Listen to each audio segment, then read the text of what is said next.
Ahmed III, Ottoman Turkish, Aḥmed-i sālis December 30/31, 1673, July 1, 1736, was Sultan of the Ottoman Empire and a son of Sultan Mehmed IV, 1648–87.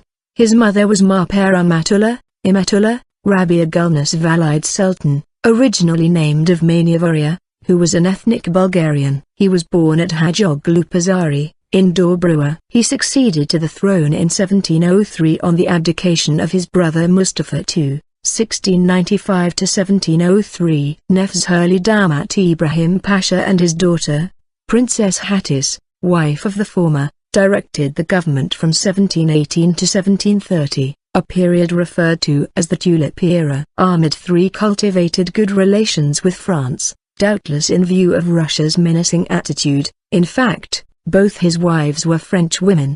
He afforded refuge in Ottoman territory to Charles XII of Sweden, 1682–1718, after the Swedish defeat at the hands of Peter I of Russia, 1672–1725, in the Battle of Poltava of 1709.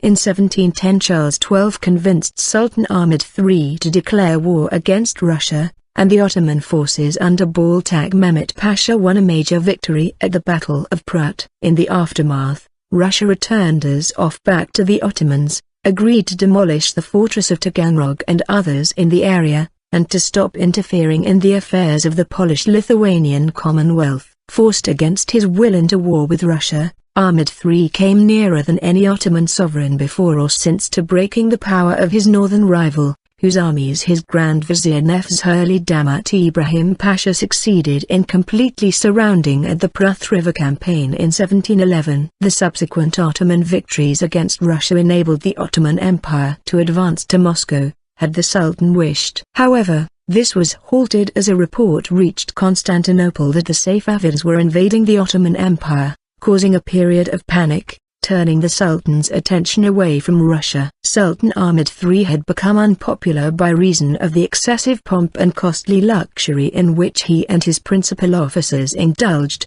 On September 20, 1730, a mutinous riot of 17 Janissaries, led by the Albanian patron Halil, was aided by the citizens as well as the military until it swelled into an insurrection in front of which the Sultan was forced to give up the throne. Ahmed voluntarily led his nephew Aḥmed-i, 1730–54, to the seat of sovereignty and paid allegiance to him as Sultan of the Empire.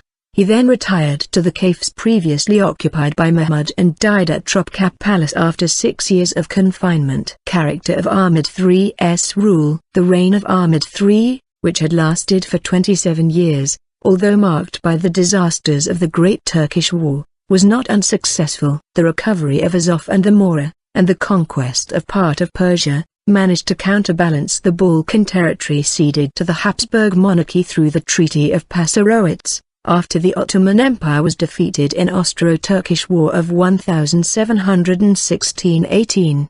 In 1716, he sent an army of 33,000 men to capture Corfu from the Republic of Venice. Ahmed III left the finances of the Ottoman Empire in a flourishing condition, which had remarkably been obtained without excessive taxation or extortion procedures. He was a cultivated patron of literature and art, and it was in his time that the first printing press authorized to use the Arabic or Turkish languages was set up in Constantinople, operated by Ibrahim Mutafarrika. While the printing press had been introduced to Constantinople in 1480, all works published before 1729 were in Greek, Armenian, or Hebrew. It was in this reign that an important change in the government of the Danubian principalities was introduced. Previously, the Porte had appointed hospodars, usually native Moldavian and Wallachian boyars, to administer those provinces. After the Russian campaign of 1711, during which Peter the Great found an ally in Moldavia, Prince Dimitri Kantma, the Porte began overtly deputizing Phanariot Greeks in that region,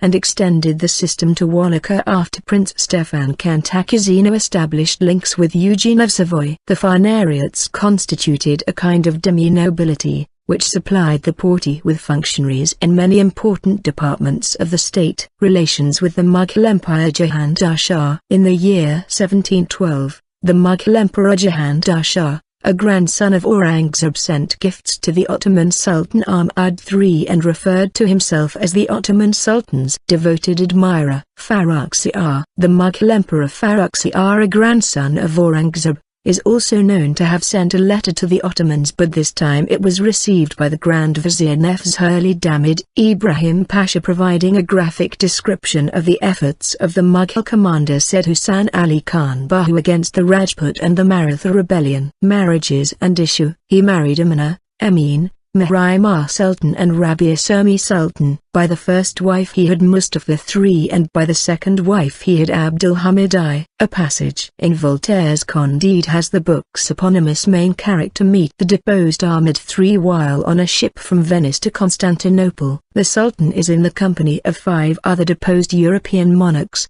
and he tells Candide, who initially doubts his credentials, "I am not jesting, my name is Ahmed III. For several years I was Sultan, I dethroned my brother, my nephew dethroned me, they cut off the heads of my viziers, I am ending my days in the old seraglio, my nephew, Sultan Mahmud, sometimes allows me to travel for my health, and I have come to spend the carnival at Venice." This episode was taken up by the modern Turkish writer Nedim Gürsel and made into the setting of his 2001 novel Le Voyage de Candide à Istanbul. In fact, there is no evidence of the deposed Sultan being allowed to make such foreign travels, nor did Voltaire, or Gürsel, assert that it had any actual historical foundation.